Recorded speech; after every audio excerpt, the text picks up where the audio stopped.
I'm just an ordinary housewife. But I have a rather unusual relationship with my mother-in-law. We're both fans of the same celebrity and get along very well. My husband's sister is an incredibly beautiful and capable woman. However, my mother-in-law was forced into a nursing home because of her daughter's evil scheming. When we realized her madness. My name is Nancy, and I'm 46 years old. I live with my husband Jason, who is 2 years older than me, our 19-year-old daughter Emma, and my 78-year-old mother-in-law. We live in a small house in the suburbs of New York. My husband is a salaried employee, I'm a part-time housewife, and our daughter is a first-year university student. We're a pretty typical, ordinary family. However, what might make us a little different from other families is how close I am with my mother-in-law. I got married when I was 26. At the time, my father-in-law was still alive, and he and my mother-in-law were a very loving couple. I used to tell my husband, I hope we can be like them one day. In society, conflicts between daughters-in-law and mothers-in-law are often serious, with stories of harassment and battles. But from the first time I met my mother-in-law, I had a good impression of her and thought we could get along. Apparently, she felt the same way.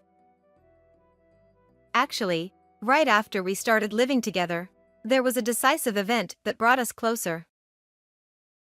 When I entered my in-laws' room to clean, I couldn't believe my eyes. A large poster of my favorite celebrity was framed and displayed on the wall. Isn't it wonderful? I've been a huge fan since I was young. She smiled shyly as she said this. The beautiful man in the poster was the artist I liked. Me too. I'm a huge fan. I got completely hooked after watching his live performances on YouTube. Oh my! Nancy! But wasn't he just gorgeous when he was young? Yes. I've never seen anyone so beautiful and sexy. His voice and songs are just amazing. Though he's gotten older now, I'm still so happy he's still performing. Since then, my mother-in-law and I became fan buddies, supporting the same celebrity.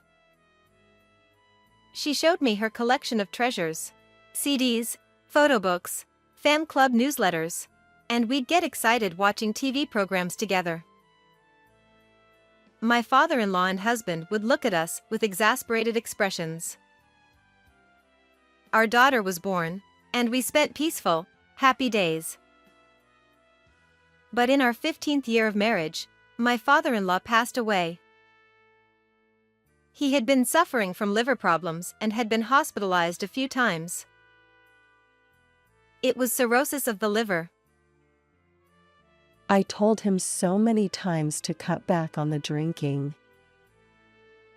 My mother-in-law was deeply saddened, and seeing her like that broke my heart. I loved my father-in-law as well, so I was really heartbroken. My husband has an older sister who's 2 years older than him. When Amy, my sister-in-law, heard about her father's death, she rushed over. Nancy, thank you for taking care of our father. Let me handle the funeral and memorial service as a final act of filial piety. She said it kindly. Amy is stunningly beautiful and doesn't look much like her brother.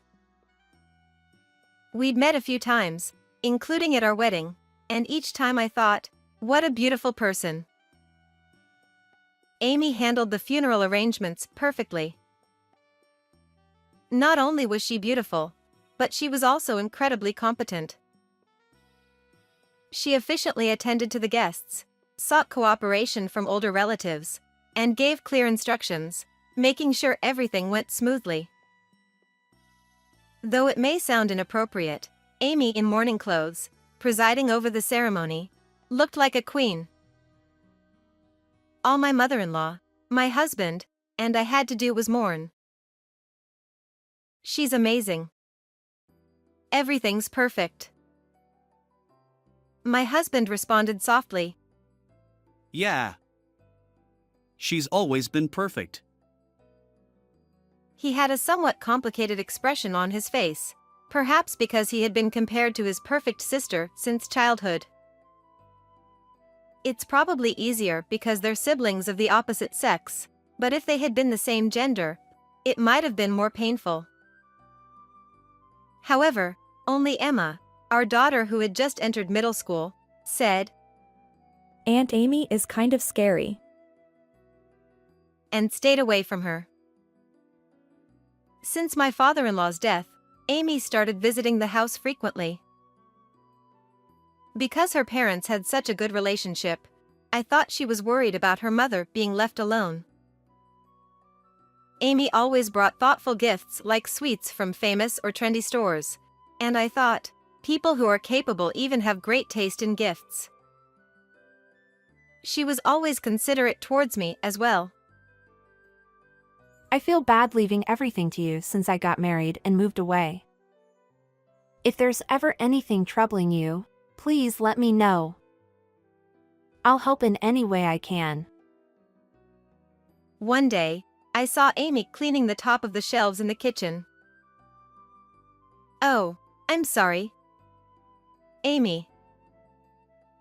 When I called out to her, she looked a little flustered.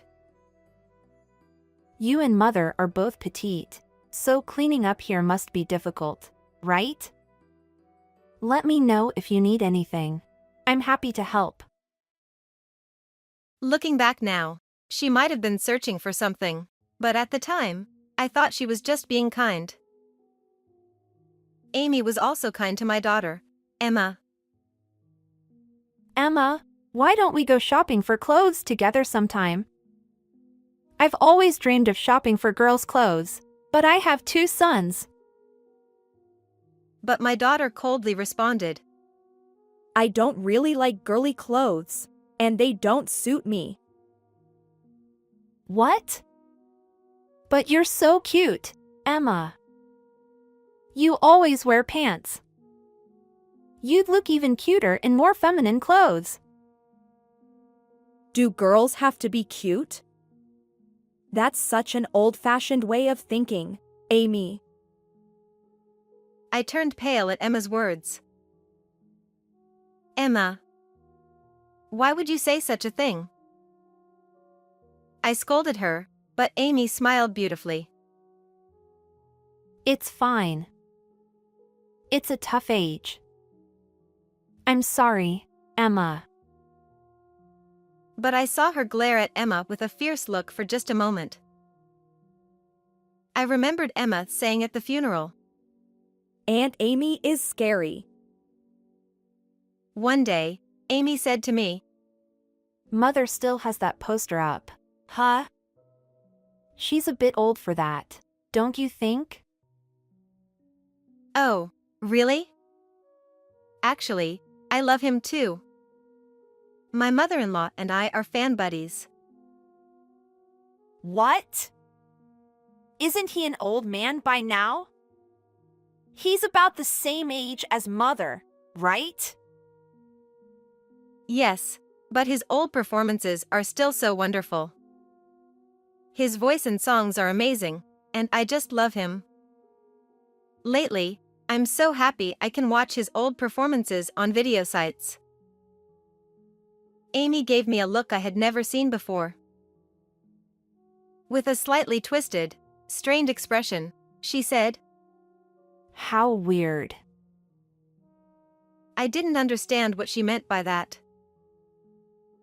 Was she referring to being a fan of someone much older, or to how easy it is to watch old videos online these days? Either way, one thing was clear. She didn't find it amusing that my mother-in-law and I were fans of the same person.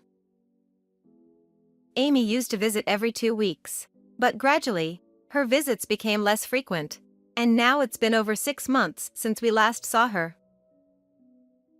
I felt a small sense of relief because, although there was nothing specifically wrong, being around her was exhausting. Amy always carried herself with a perfect smile, spoke with confidence in a soothing tone, and was incredibly beautiful.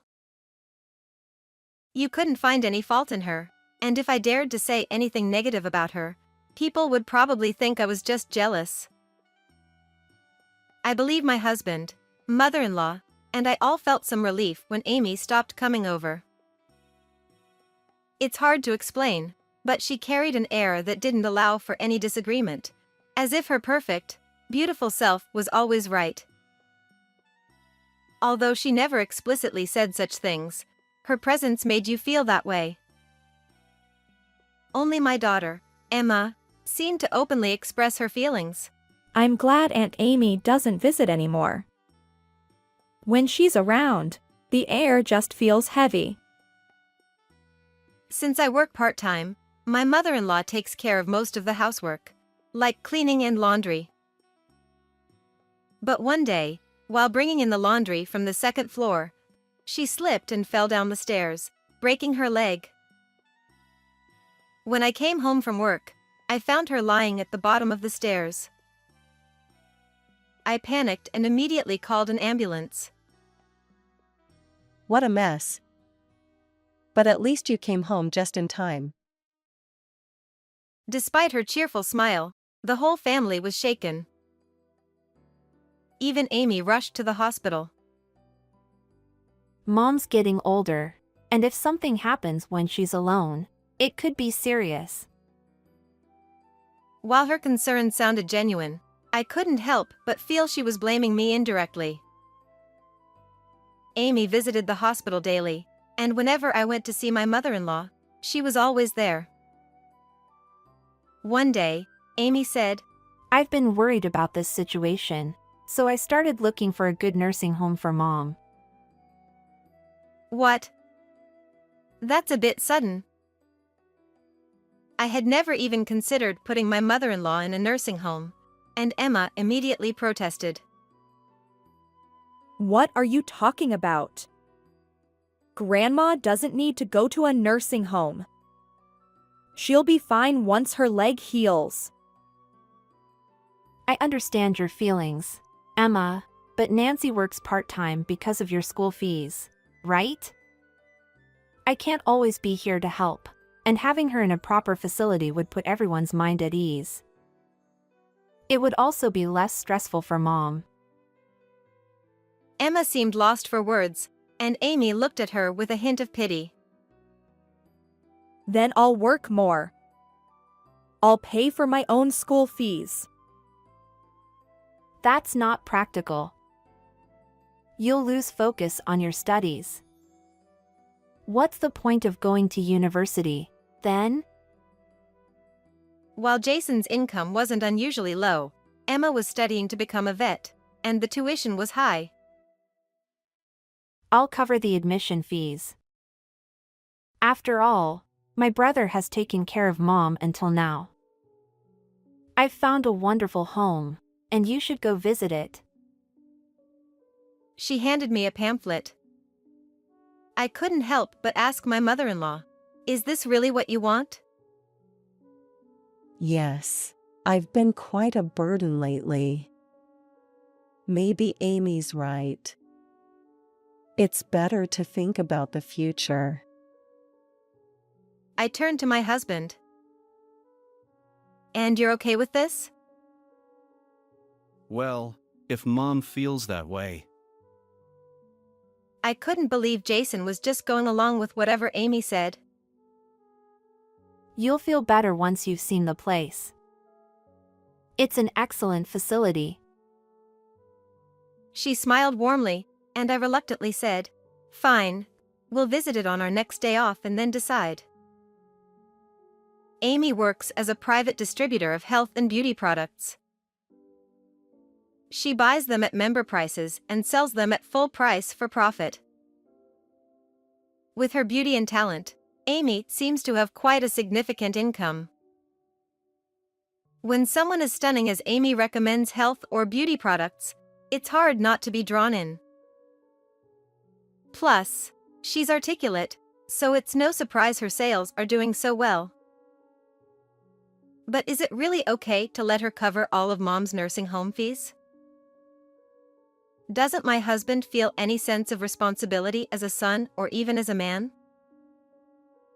Where's his pride? If she says it's fine, then I guess it is. His lifeless response made me sad. How could he be so indifferent when it comes to his own mother? Dad and Grandma are acting weird. Why are they both just going along with everything Aunt Amy says? Jason suddenly changed the subject. I had a pet Java sparrow when I was a kid. What? It was really affectionate, and I adored it. But one day, when I came home from school, it was gone. Amy said she had opened the cage to feed it, and it escaped. I thought that must have been a sad experience for him. But why bring it up now? All my treasured toys and award-winning drawings disappeared one by one without me noticing. His voice carried a sense of painful nostalgia. When I was in middle school, I found a stray cat, and after begging my parents, they let me keep it. It grew really attached to me, and I loved it dearly. But one day, I came home, and it was gone. A chill ran down my spine. Amy said she gave the cat away to someone who really wanted it, but she never told me their name or where they lived. What happened to the cat? I don't know. I was too scared to ask. Something about Amy terrified me, and I didn't dare ask what happened to it. Amy can't stand it when the attention isn't on her. Jason was dumped by his girlfriend in high school. Amy had told the girl, under the guise of being helpful, all sorts of negative things about him, true or not, and driven her away. That's exactly it. Aunt Amy always acts like she's on your side, like she's doing things for you, but she's really just trying to manipulate everything her way. Emma's words hit home, and I began recalling countless instances of similar behavior from Amy. Aunt Amy is definitely a psycho. When people hear psychopath, they often think of serial killers or criminals, but Emma explained that real-life psychopaths are often charming, charismatic, and incredibly persuasive. They are skilled liars, yet they lack empathy and don't care if they hurt others in their pursuit of personal gain. Because of these traits, many psychopaths become socially successful. I didn't know why Amy was so intent on putting her mother into a nursing home, but for now, we decided to visit the one she had recommended. The facility was impressive. A beautiful, modern building in a large, green space. The staff were kind, and the residents all seemed to be in high spirits. If I hadn't heard about Amy's strange behavior from my husband, I might have thought this was a good option. But we were determined to oppose the idea of sending my mother-in-law to a nursing home and planned to have a serious discussion once she was discharged. Then one day, Amy called to tell us that my mother-in-law's discharge had been decided. When we went to the hospital to visit, the nurse told us she had already been discharged the day before. Stunned, I called Amy. Mom's already moved into the nursing home. They had a set date for admission, so I had her discharged a day early. She said it so casually that we were left speechless for a moment. You didn't even let her come home first. How could you? If she came home, she might not want to go to the home at all. It couldn't be helped. She said it as though it was the most natural thing in the world. We rushed to the nursing home to see my mother-in-law. But when we arrived at the facility Amy had recommended, she wasn't there. The staff said there was no resident by her name. In disbelief, I called my mother-in-law. "Where are you right now?" I felt relieved to hear her voice when she answered. "I'm at the nursing home." But the address she gave me was entirely different from the one Amy had given us. The next day, we went to visit the nursing home she was at. It was a rundown, dilapidated building. The staff were clearly overworked, and a foul odor permeated the whole place. We were shocked to find my mother-in-law in a shared room with 4 beds, divided only by partitions. There was just a small shelf next to her bed. "What is this? This is completely different from what we were told." Grandma, let's go home. You can't stay here. We whispered urgently, trying not to draw attention.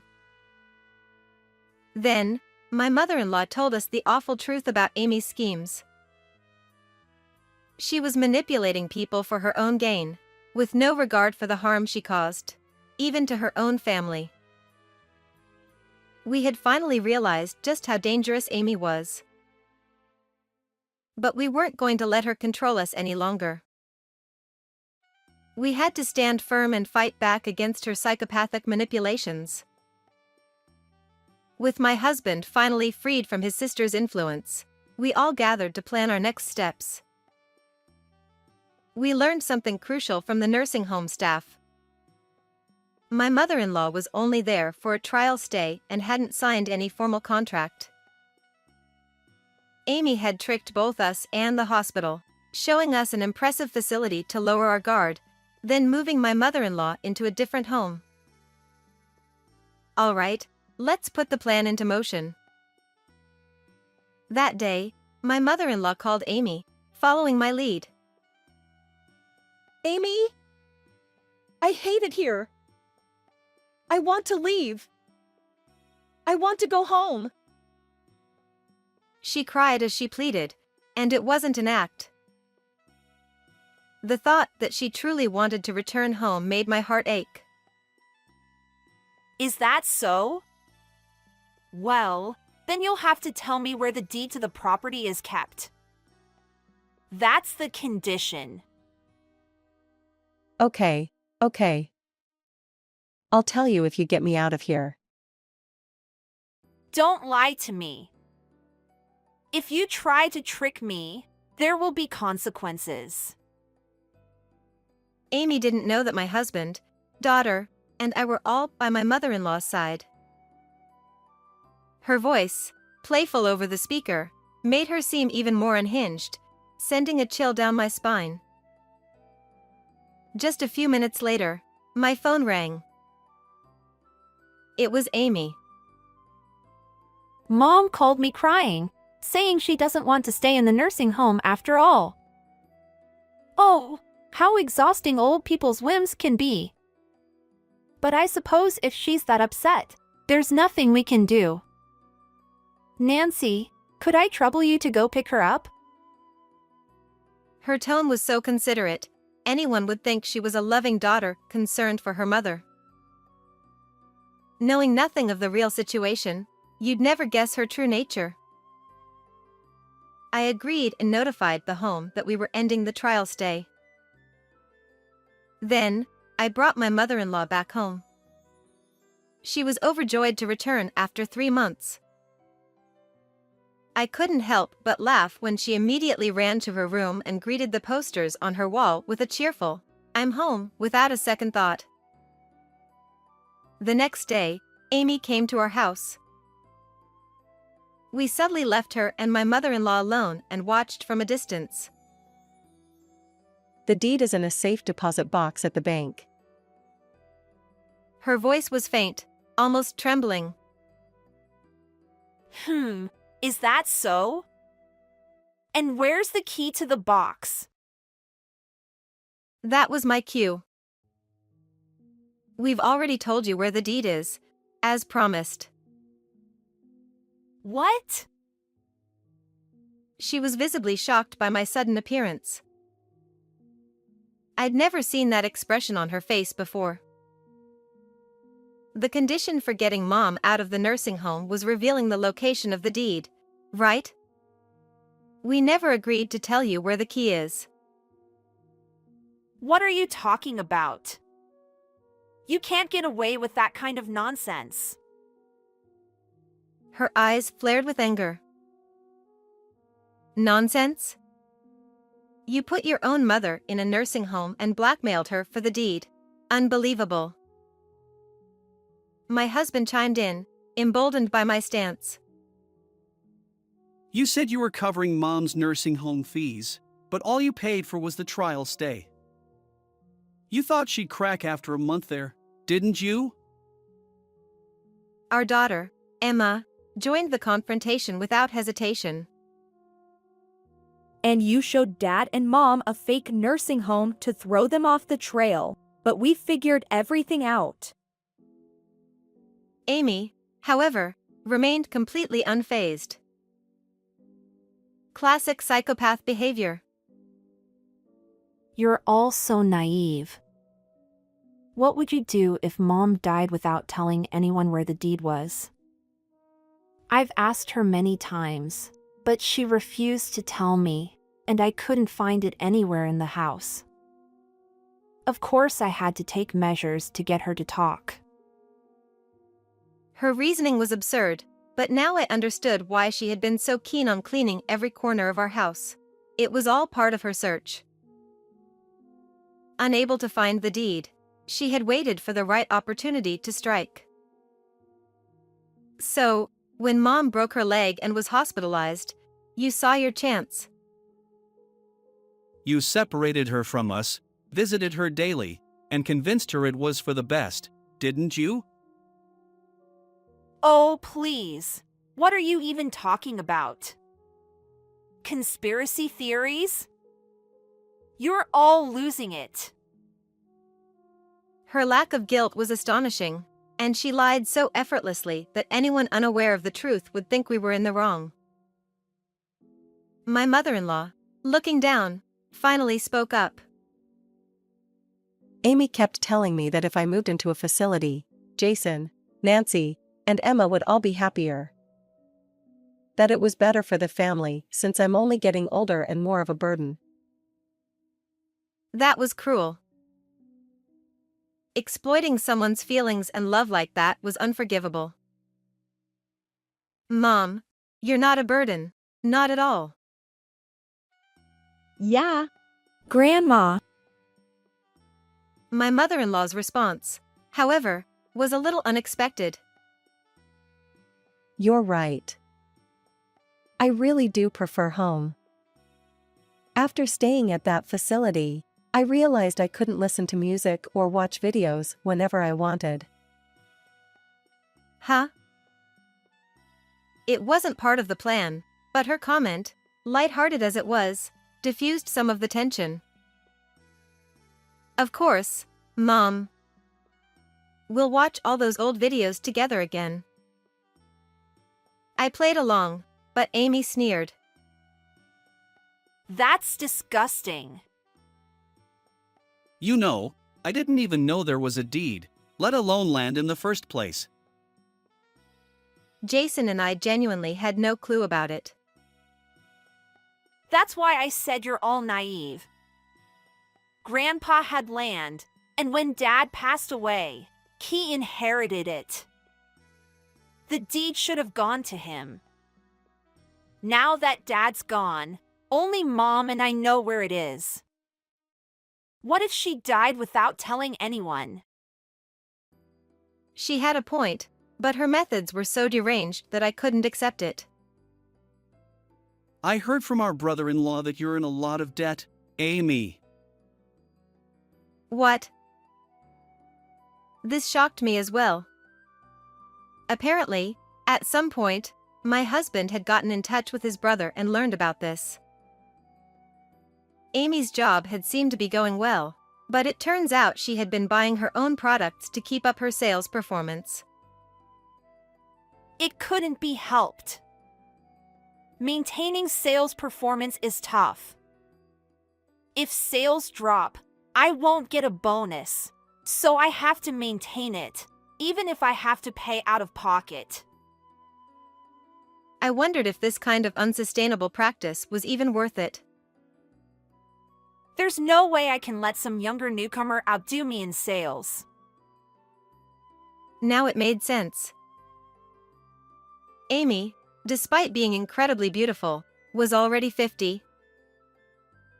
Sure, she was still stunning, but her beauty wasn't what it once was. Our brother-in-law also said you've been spending way too much on cosmetic surgery, Amy. What? I was taken aback again. She had undergone surgery to maintain her looks? Now that I thought about it, it did seem unnatural for a 50-year-old to have no blemishes or wrinkles. I bet you were telling people that if they used your products, they'd end up with skin as flawless as yours, weren't you? Emma's sharp insight struck home, and I couldn't help but admire her astuteness. So what? Cosmetic surgery is an investment. I can make the money back quickly, so what's the problem? Was that really true? I had a feeling that Amy's smooth-talking sales pitch, built on lies, was starting to wear thin. Maybe fewer people were falling for her tactics like they used to. After all, even my daughter had recognized the danger and deceit in Amy long ago. I had a lot of time to think while I was in the hospital. I realized I need to properly communicate what I'll leave behind. Suddenly, my mother-in-law interrupted. Then hurry up and give me the key to the safe deposit box. She smiled, thinking she'd won, but my mother-in-law wasn't finished. I've decided that I need to tell Jason and Nancy everything. What? I don't know how much we'll get by selling the land, but even if it's a good sum, I'm not planning on leaving any of it to you, Amy. What? What are you talking about, Mom? I'm your daughter. I have a legal right to it. I've come to realize through all of this that you'll do anything to achieve your goals, even if it means hurting or making others unhappy. That's who you are. That's cruel, Mom. How could you say that to your own daughter? Amy collapsed into tears on the spot. Cut the fake crying. Emma's blunt comment was merciless. I'm going to have a will drawn up. You'll still get your legal share, but you'll have to make do with that. You've got to be kidding. There's no way I'm going to be satisfied with that. Whatever amount that referred to, Amy's true intentions were starting to slip out. Amy, Mom's still healthy. Even if there is an inheritance, it won't be for a long time. He was right. Besides, it wasn't like the land could be easily converted into cash. It doesn't have to be. We can sell the land, turn it into money, and give it to me as a living inheritance. That way, we don't have to wait for Mom to pass away. She sounded like she was eagerly waiting for her own mother's death. What are you even saying? Just leave. We have nothing more to discuss with you. I couldn't hold back any longer and raised my voice. Yeah, don't set foot in this house again, Amy. I agree. Goodbye. Emma coldly bid her farewell. Amy's beautiful face twisted into a mask of rage as she glared at us and stormed out. About 6 months later, Amy's husband, my brother-in-law, visited us. I'm thinking of divorcing Amy. We hadn't heard anything from Amy since that incident, but none of us were surprised. My sons and I have depended on Amy for everything, emotionally and otherwise, but I've come to realize that's not healthy. I could understand now. Amy had exercised perfect control over her family, essentially brainwashing them. It wasn't that you depended on her, you were manipulated into thinking you had to. When I said that, my brother-in-law looked on the verge of tears. You really get it, don't you? He said, his voice trembling. Apparently, Amy hadn't stopped getting cosmetic surgery, going to cheap, unskilled clinics for botched procedures, only to get more surgeries to fix them. No matter how much my sons and I tried to stop her, she wouldn't listen. Honestly, I'm scared to even look at her face now. It's in such a horrible state. Really? I pictured the face of a woman I once saw on TV who had suffered a botched surgery. My sons are going to come live with me. I'm leaving the condo to Amy. After all, she did help me get to where I am in my career. My brother-in-law had been quite successful, considered a top achiever among his peers. I suppose Amy's control had worked in the beginning. Surprisingly, the divorce went through easily. Maybe Amy didn't want her husband or sons to see her disfigured face anymore. Amy quit her job in health and beauty and now works as a nighttime cleaner, avoiding people as much as possible. The flawless, seemingly perfect Amy no longer exists. One day, our daughter Emma came back from her veterinary training at an animal hospital with a kitten. A cat, Pa? I've got some trauma when it comes to cats. He must have been reminded of the cat he once had. Ah, the one Amy gave away to the Harris family on 3rd Street, right? What? Amy told me not to tell you because you might try to get it back, but I completely forgot. I guess it's past the statute of limitations now.